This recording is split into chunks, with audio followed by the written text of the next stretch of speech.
Hello, hello, apa khabar? And welcome to Virtually Peranakan Fest 2022, celebrating our colourful culture. This is our third edition of this online Peranakan festival organized by Peranakan Sayang. And we are very happy to see all of you, our wonderful Sayangs from around the world. Kamsia very much for joining us. We'd love to hear from you. Do say hello and tell us where you're watching this show from. And if you have any comments or any questions, also do sign up at the or write in at the comments section. Thank Kamsia very much for joining us once again. We'd love to hear from you. My name is Alvin Un, and it's my pleasure to host this session. And for this particular session, which is of interest to many people, I have my host with me joining from Malacca to tell us a little bit more of what's going on here. Welcome, Cedric Tan. Hello, Alvin, once more, and good afternoon to everybody.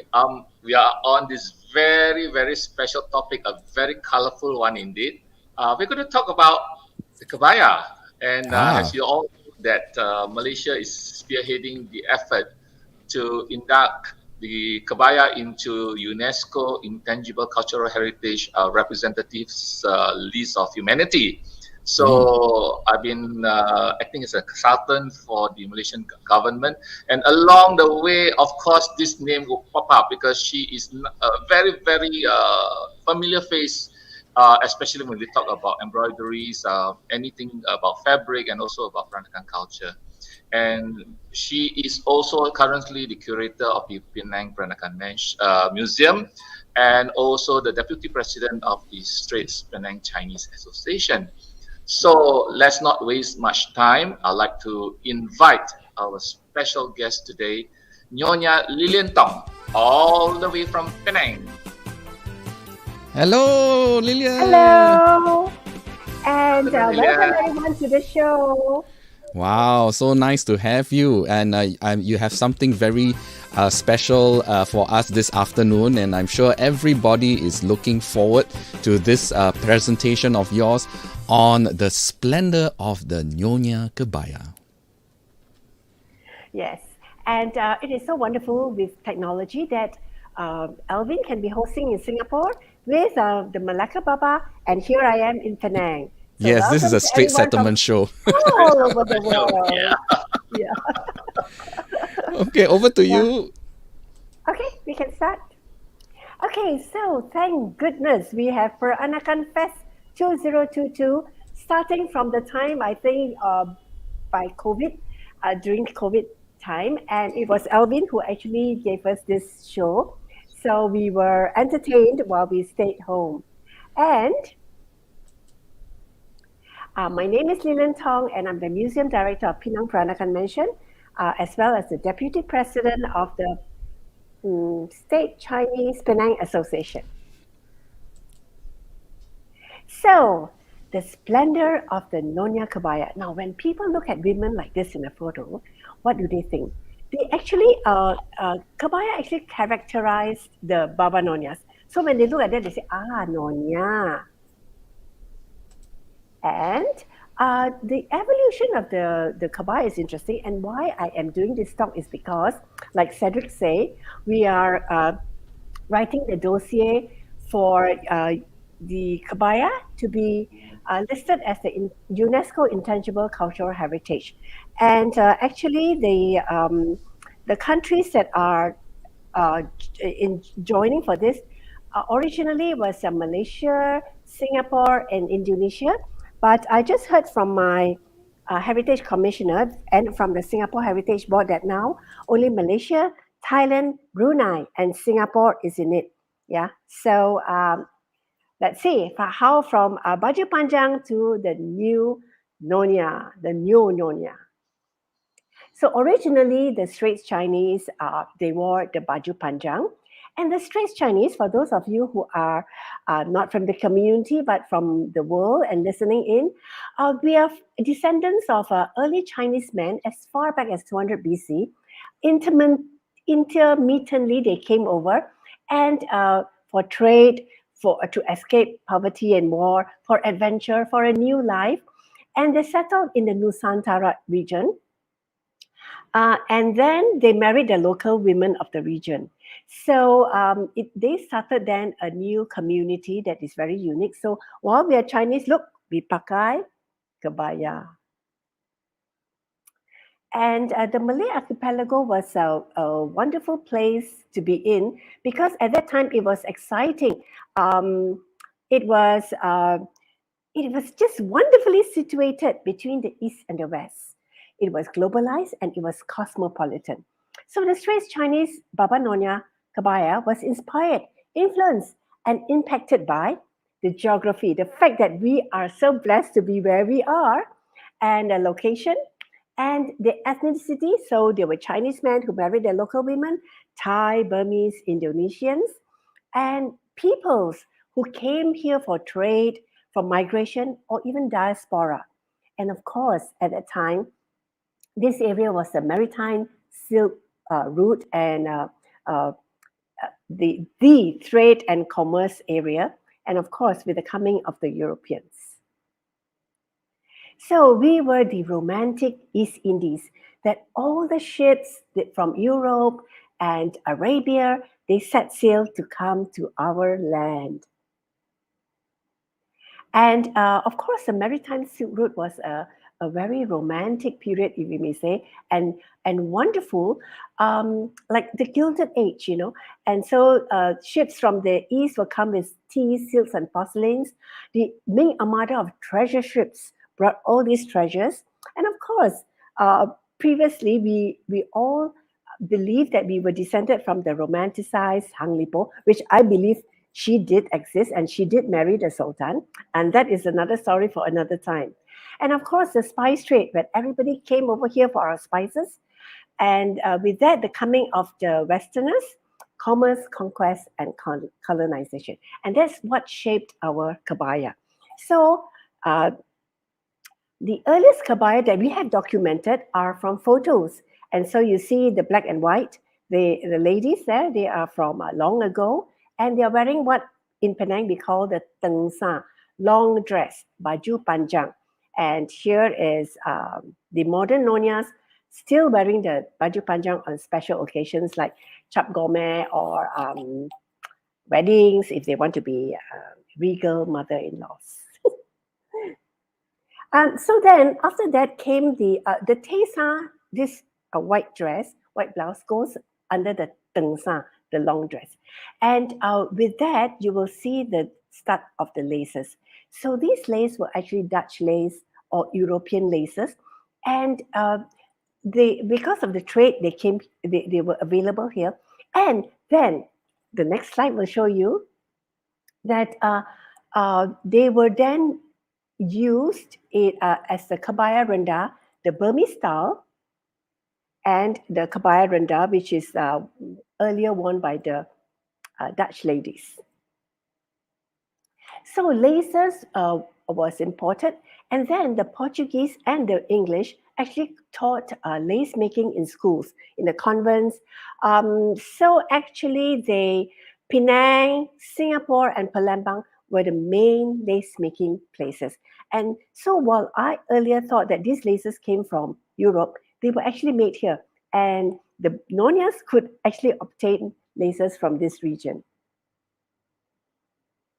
Of course, we remember that way back when I was in school, we learned tatting, bobbin work, and actually like making laces too. So the earlier Dutch ladies, when they wore the kebaya, then it actually influenced the population at that time in Indonesia. So then at some point, the kebaya renda, which is like cut across straight from the earlier picture, came to be pointed. And look at the laces, so beautiful. And it's like lace upon lace, you know. So they were actually laces and then lace trimmed. Now look at the beautiful lace work. And again, the fabric. And so then European lace trimmings came on the tesa. The tesa is the inner blouse that we wear over the tengsa, the baju panjang. And of course, we love laces so much that it also went onto our camisoles. So it was a layering of laces. So you see the lace in the camisole, and then the lace on the baju, and the lace trimmings. Now, with the invention of the sewing machine, a wonderful thing happened. Magic. Next. So instead of hand stitching, the earlier hand stitching, as you see on the left side, we could do that on the sewing machine. And of course, it went faster. And I have this book, very old book by sewing Singer, and it actually showed you all the wonderful lace works that you can do with a Singer sewing machine. So actually, Auntie Kim, the Toko Adi Guru, wanted to get the book, but I didn't manage to pass it to her before she left us. So then this Karabang is also taught in that Singer sewing machine book. How to do all this Karabang. So can you imagine what a world it opened up for our Baba Nonyas, our Nonyas, that we could actually replicate lace using the sewing machine. So we needn't buy laces. We can actually do it ourselves. So this is the biku. So from the Kebaya Randa came the biku. So biku is just the edging. So simple piece of fabric, and you just lace the edges, the sleeves, and the collar, and down around the blouse. So that was very simple. So that's how a sewing machine works. So the first one is by one of our craftsmen from Malaysia. She's a Malay lady, and she is replicating Auntie Kim's fruits Kebaya Sulam. And that's me at the bottom, showing how you have to join the cloth to extend it for Sulam. So then here you see the beautiful karawangs. They replicate lace, right? And it's done on a sewing machine.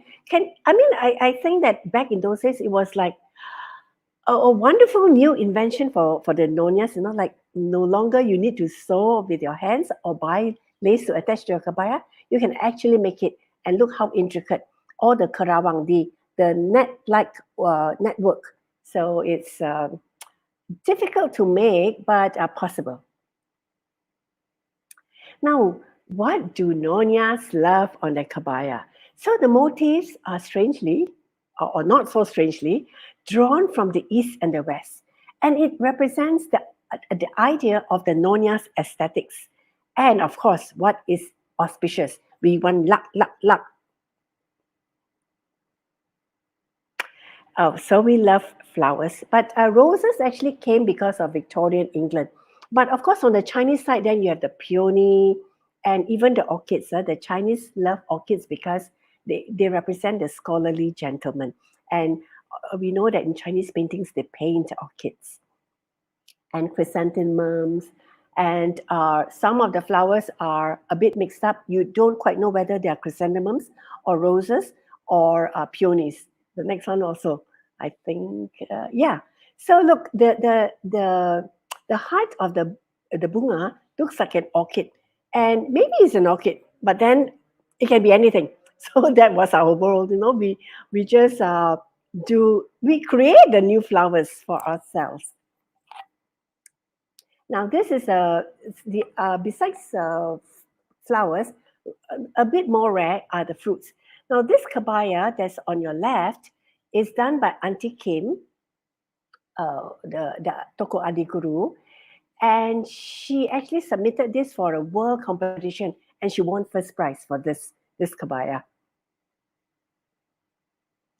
And of course, we want all the beautiful things, and that includes Oriental maidens, as well as flamenco and Spanish dancers, Argentine tango, fancy designs from around the world. And also that, of course, speaks about our influence, how we got to think of flamenco dancers or magi's in the East. Now, shrimps, look at this kabaya. I forgot whether this is from Peranakan Museum or from John Ang. And this is a close-up of a shrimp sample that we have. And why shrimps? Well, the Chinese want everything auspicious, and they look for luck. And so there are like some sea creatures that are always in a motif that the Chinese love. Even I find it in wood carvings. The fish swims forward, so your luck, you go forward and reap your luck. The crab goes sideways, so you go sideways to get your luck. And then the shrimp can paddle backwards, so even from behind. So like get your luck from everywhere, no front, back, top, side, bottom. Just get lucky. And of course, goldfish, Kim Hu. Kim is a gold. So look at this pair of darling goldfishes. Now, I noticed that during my grandmother's time, the kebaya colors, this is an old kebaya, a vintage kebaya, they were subdued and subtle.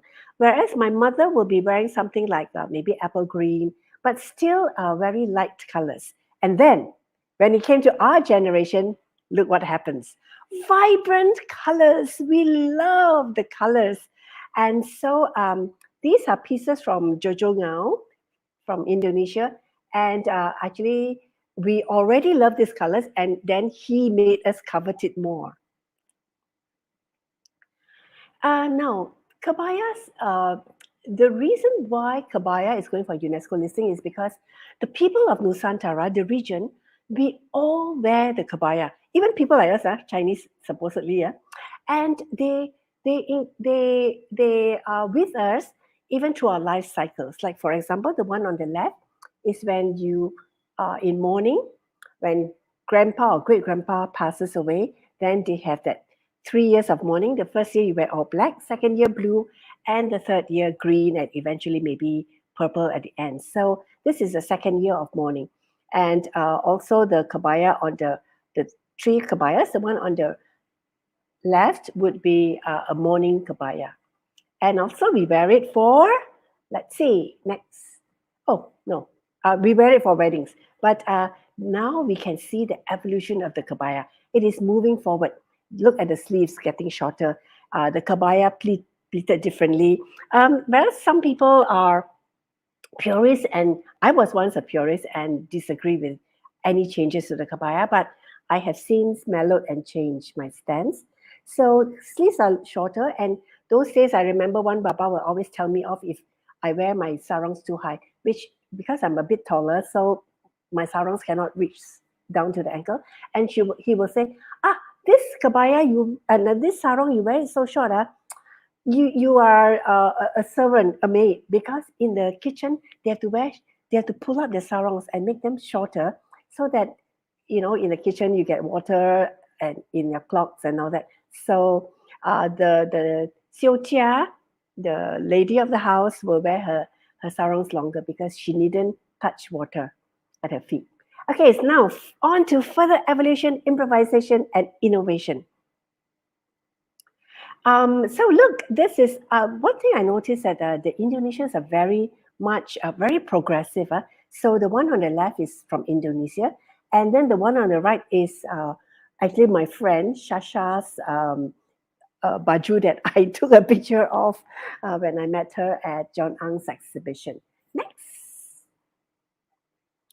And of course, Jojo Ngau gave us this kebaya that went up, the top, over the top. And we love it. Oh, look at the embroidery work all the way up to the back. So that's the beauty of the kebaya. When people see you in front, it's so beautiful. And when you turn around and walk away, there is still a nice picture. Now, the Nyonya Kebaya story, how it evolved? Well, from my research and books written, well, I would think that I came to the conclusion that it was the Dutch ladies. They found the tropical weather too hot. And so they made white blouses with their laces. And then the locals began to copy that pattern, as well as the Chinese Peranakan Tionghoa in Indonesia, especially in Medan. And so they started wearing it. In fact, the earlier ladies had some problem. The earlier Dutch ladies have problem wearing that. When they cross the Suez Canal, they will have to change back to their Angmo baju. Then when they're from Suez Canal west, they cross to come back to Indonesia. They will then, at the point of Suez Canal, they will change back to the kebaya. So also, we Peranakan ladies are very proud, to be associated with the rise of respectable women epitomizing education and modernity. And that happens especially in Indonesia. Like Sukarno and all these ladies, they were very progressive ladies. And of course, Devi Sukarno, I know my mother was in love with her because she was so beautiful. But that is Kebaya Bandung, which came later. So my mother also loved Siput Sarawak, Saloma, and cultural icons from the golden age of Malay film and movies. So here I have Saloma, Siput Sarawak, and this Munsia was dressed in Kebaya Sulam in the movie Moon Over Malaya. So we have the earliest 1800s that we can see documented, or even earlier, is the Baju Panjang, then the Kebaya Renda. Then as the 20th century approached, the Kebaya Renda still, Kebaya Biku, the one at the edging. Then came the Kebaya Sulam with the invention of the sewing machine, and Kebaya Bandung, which is worn by the Indonesian ladies that you saw in the previous slide. So here's Auntie Kim. She is related. She's my auntie on my husband's side, and she was one of the people who actually moved the Kebaya into the new century. That is why we are thankful for, even today, like people like Jojo Ngao, Heath Yeo, who continue, Ang Eng, who continue that legacy. Yeah? Otherwise, we got no nice baju to wear. And also thanks to the Indonesian suppliers. So it's symbiotic. Yeah? We wear Kebaya and they have a business, and we support their business and they support our vanity. So into the 21st century, in my recollection, two things are very important in pushing Kebaya forward, and that is Datin Sri Endon. She was the wife of Dato Sri Badawi, our previous prime minister. She got interested in Kebaya. She has a collection of Kebaya, and she published books on it, and she actually took it international exhibitions. One that I know of was to Australia. So I would say thanks to her for reviving that. So then she published this book, Nyonya Kebaya by Datin Sri Endon, and some of the girls, let's see the next slide. Oh no, so some of the girls didn't wear camisole, like we all didn't wear camisole, but now it's fine. Okay. Then the other one that I thought, the other thing that moved Kebaya was Little Nyonya by Singapore Media Corp. So then it became, it revived the interest in Malaysia and Singapore. And then came other movies like Sensei Nyonya, and of course the new Little Nyonya that was done by Singapore. And of course then other things helped push forward the Kebaya. And the Singapore girl, Malindo girl, Malaysian Airlines girl, and not the Singapore boys. Straight Chinese men's fashion incorporated the sulam. So you see, it was so beautiful that the guys wanted them for themselves. And so we have Fred Saw and Jojo Ngao, and look at all our babas from Malacca. They love the sulam on their baju, and they wore it. So Kebaya is also identified with patriotism and nationalism, as it did in Indonesia. But now, today, we have it in Malaysia. Look at my girls. So that you want to play that video, Alvin?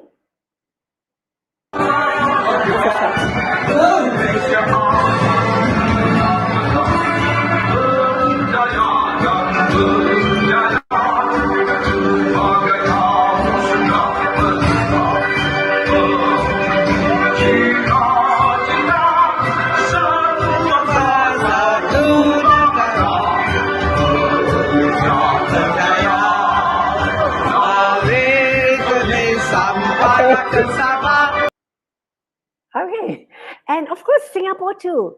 This year, I think Singapore's 57th National Day. And look at our kawan-kawan in that beautiful red kabayas, and also our Fred there in his red baju. So it was a sign, it was a uniform for patriotism.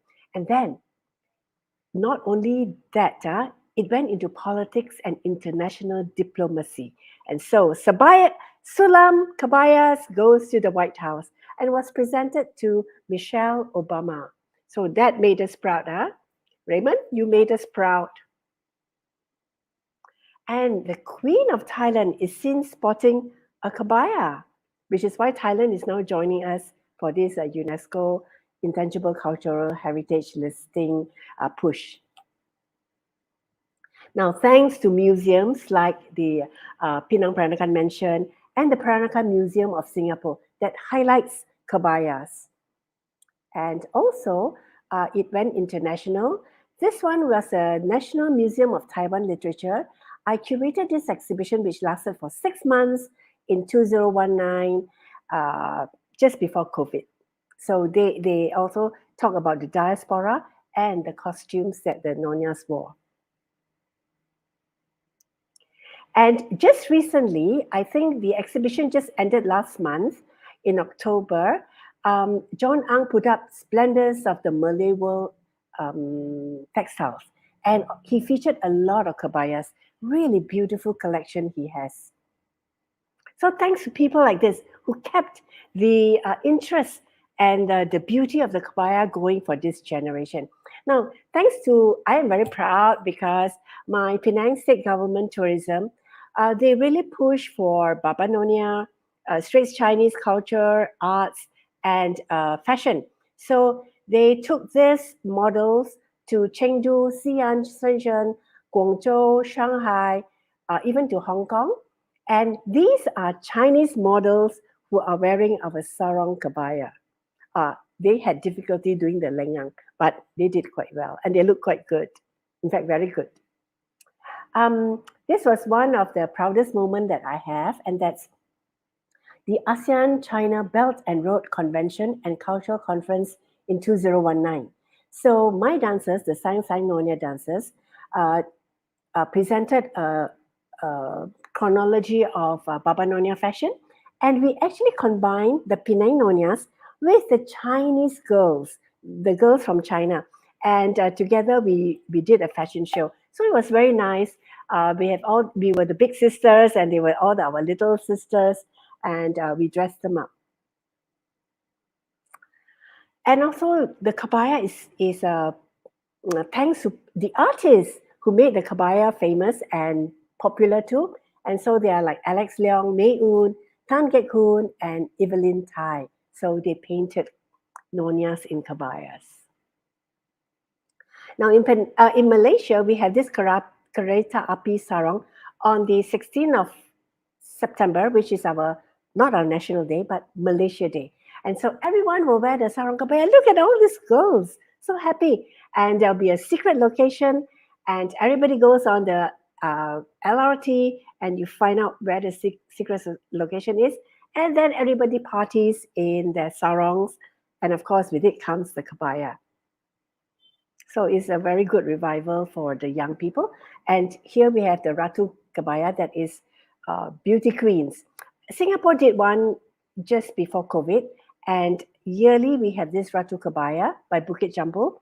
And the girls will, from this year, it's open up to international participants, and they all wore the kabayas. Nowadays, there's a lot of theme weddings that goes for kabayas and Baba Nyonyas. So here is one that I did for BBC London. And this bride is on her actual wedding day, and she had all her bridesmaids later changed to sarong kabaya. So now, kabaya is a theme, a dress code for weddings and parties. And we have our Bunga Raya band, a new, young, upcoming band that I am helping to promote. And they call themselves a Bunga Raya band. And the girl always dressed in sarong kabaya, and they perform Peranakan jazz. Ronggang Rhapsody. So we had, thanks to Joe Side, we had a Peranakan Penang festival in 2020, or no, 21. And he got in for us, Professor Anis, to teach us the rongyang. And he taught us the difference between the Malay rongyang and the Baba Nyonya rongyang. And so with that, Professor Anis told me that Singapore is interested, and Colin has been approaching him, and also Malacca and Kuala Lumpur. So good. Now we are now going to have a rongyang revival. But this group from Penang, that is my group with my friends, we call ourselves the Rongyang Rhapsody. So let's pakai kebaya, but first get it right. So look at look at this happy party. You know, I tell you, when you're in kebaya, you really know how to party. And make sure you wear your kebaya for the next convention in Malacca. So let's get our date set. November 2023, 24th to 26th of November. Everyone will meet at the 34th Baba Nyonya International Convention. We haven't been meeting since COVID, right? So we will be there, and make sure you come in your sarang kebaya for the ladies. Now, so yeah, dressing up, let's get it right first. Just for those who are out there who are not Baba Nonyas, but let me tell you, when you're dressed in a kebaya, you really look slim and elegant. Now, dressing up in a kebaya. So make sure that the front lapel tips are level. That means it goes into a V, and make sure that they are, sorry for my black finger, I just voted our election. So they have to be together, right? You don't want it one long, one short, and it will be teng te jam. So you will really have a pua teng te, one long, one short. So must be level, your kebaya tips. Yeah. And then look at the embroidery on the lapels. They mirror each other. So you see the blue flower with the blue flower, the light blue with the light blue? Well, make sure they are aligned. Then only pin your karosangs. Now the karosangs have to be equally spaced, then it will be cantik. So what I do, I know people can spend like half an hour just finding, pinning the kebaya. And people come to our parties and they say, hey, Lillian, help me to pin the kebaya. Now, why is it so hard? Because you cannot find the equidistance. So first, you pin the top karosang. Then you pin the bottom, where your navel is, where, not too low, a bit higher, then it makes you look taller. And then you find the middle point. So that's the easiest, right? Top, bottom, and then find the middle point. Okay. Then wearing kebaya is not enough. We want to pakai lebih cantik and bling bling. So we need to accessorize the kebaya. And this is advertising time. My book, Straight Chinese Gold Jewelry. So go inside there and find out where you can get what types of jewelry we wear. Yeah. So we love blings. Let's see. We need to have the korosang. So you see our kebayas, we don't have pins. No, we don't have buttons. We have korosang. So we tell our husbands, please buy me korosang to keep me decent. So we have jewelry and their insurance. Then we need the anting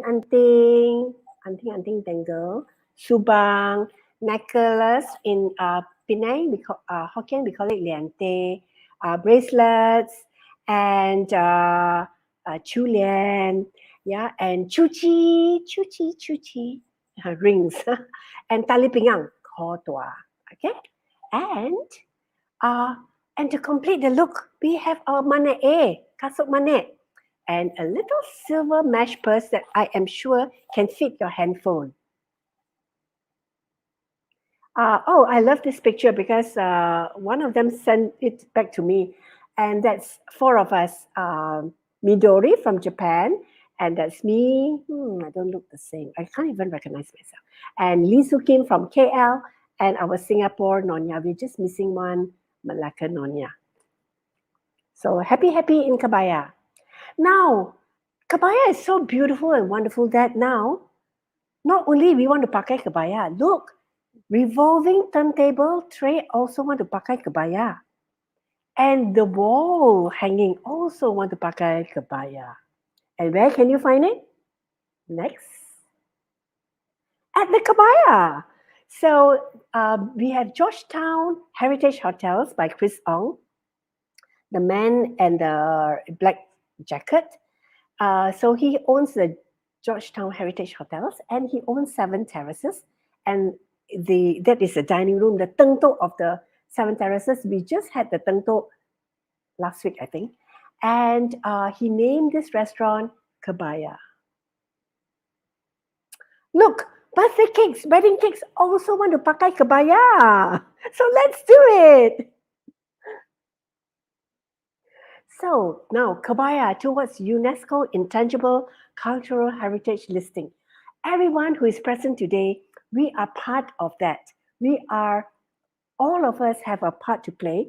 And because you're present, and even if you see this later, we are all in this together. We are joined in this joint submission by Malaysia, Singapore, now no more Indonesia, I think, Brunei and Thailand for the Kebaya as UNESCO Intangible Cultural Heritage listing. Yay! So now in Malaysia, all our Jabatan JKKN, Jabatan Kesenian Kebudayaan Malaysia, Jabatan Craft Tangan, Jabatan Warisan the Heritage, the Craft work, and Arts and Heritage and Tourism are all doing a lot of bencanas and writing dossiers and making us fill forms. So that was one of the effort by the Craft Tangan, the Craft Sulaman. The Wacana is like a webinar. And then, of course, our state Chinese, Penang State Chinese, we also do our part in having a talk for the Kebaya, about the Kebaya to our members. And coming next week, I'll be doing a talk for all our tourist guide, and it will also be jointly presented by Mr. Rosli Hajinor, who is our Penang State Heritage Commissioner. He is all for the Kebaya. So look, all the girls, when you're in Kebaya, you are happy. Then that's Penang Nonyas. So I would really like to thank and appreciate all of you who are listening into this, and those who will be listening this when they are free. Maybe they are busy today. And especially thanks to Alvin and Cedric and Peranakan Sayang for this virtually Peranakan Fest that brings together the Straits Chinese Baba Nyonya fraternity since COVID 2020. And not only that, by doing this, they are actually promoting our culture and our heritage and our arts internationally to everyone and anyone. So this session, The Splendour of the Kebaya by Lillian Tong, Alvin Un and Cedric, virtually Peranakan Fest by Peranakan Sayang, is we are jointly supporting and in partnership with Malaysia, Singapore, Brunei, and Thailand for the submission of the listing of the Kebaya as UNESCO Intangible Cultural Heritage. So everybody who is participant now, yes, we are in this together. We are moving this for UNESCO listing. And so this is our Penang Nonyas and Kamsia. Thank you so much for that wonderful presentation, Lillian. That's so nice to have this beautiful presentation that you have, and all the beautiful kebayas, of course, featured. We've got some time and we have some comments from our viewers. Maybe we can address them. Some of them are questions, some of them are just their personal contributions. Like Father Chris, locally in Penang, the kebaya is always known as Pua Teng Te, and the sarong batik is called Mua. And why it is Pua Teng Te? It's because you remember the Dutch ladies was wearing the short baju, and then the baju panjang. So this potente, which is like pointed, is in between the short and the long. So it's half long, half short. Okay, that's very nice.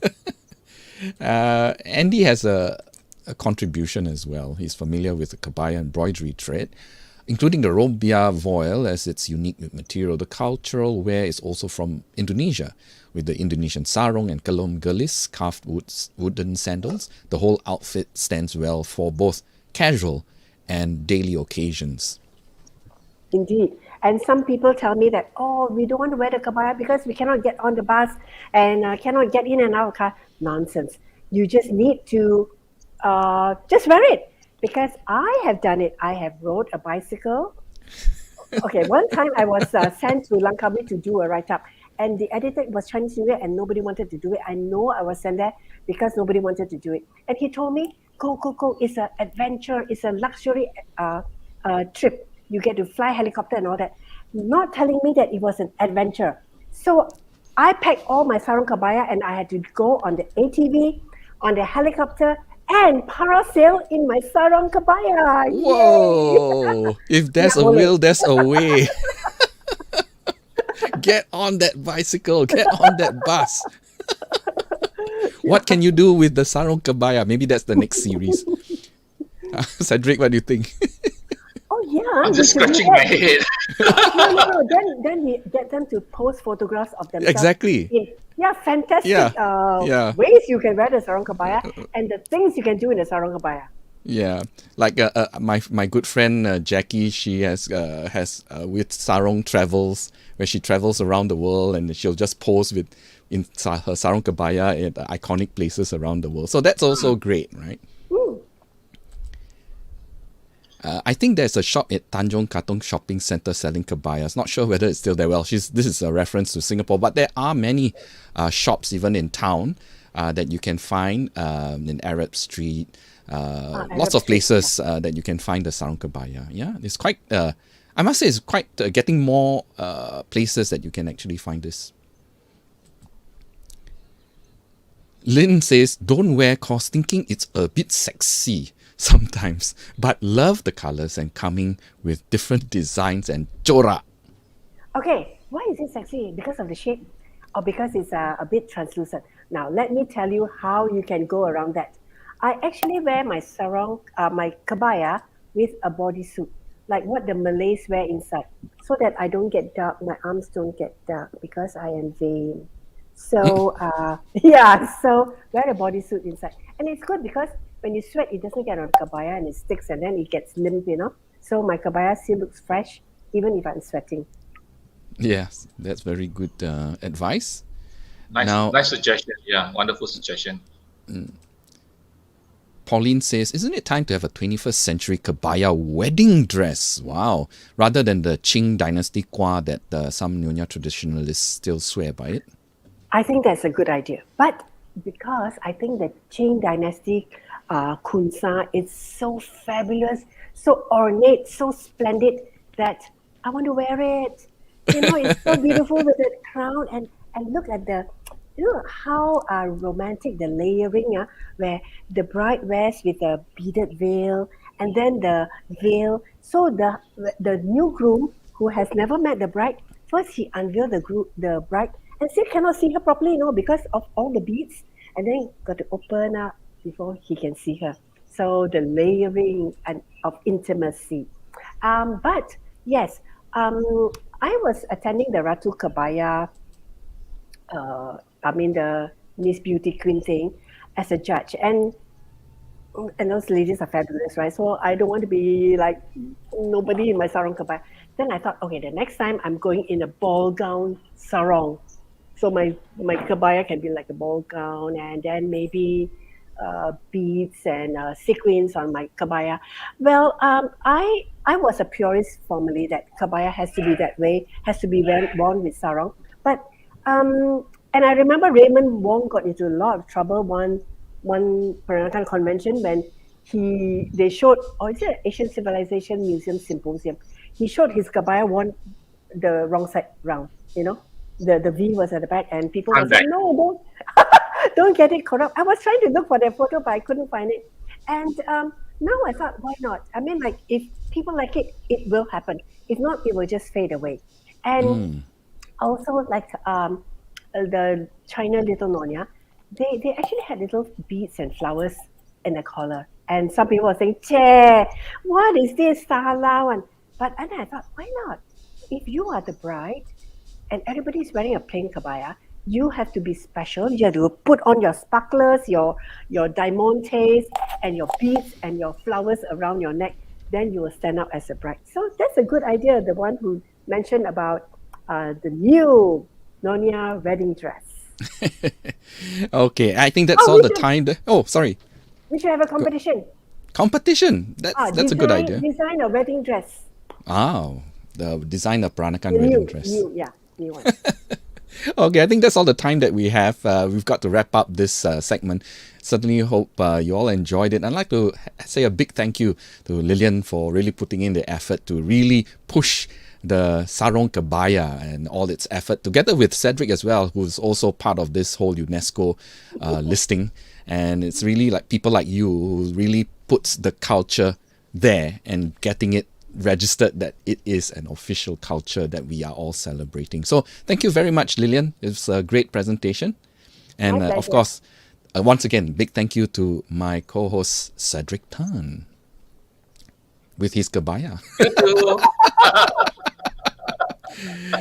Okay, everybody. I hope you enjoyed that session. Please join us for the next session, Peranakan Makan, Masak-Masak and Penang Dishes with Philip Chia and Peter Yeo. And we are going to have, for the very first time, a live cooking demonstration. So go over to the next link to join us for that 3 p.m. session. This has been Virtually Peranakan Fest 2022, celebrating our colourful culture, organised by Peranakan Sayang. My name is Alvin Un. We'll see you soon.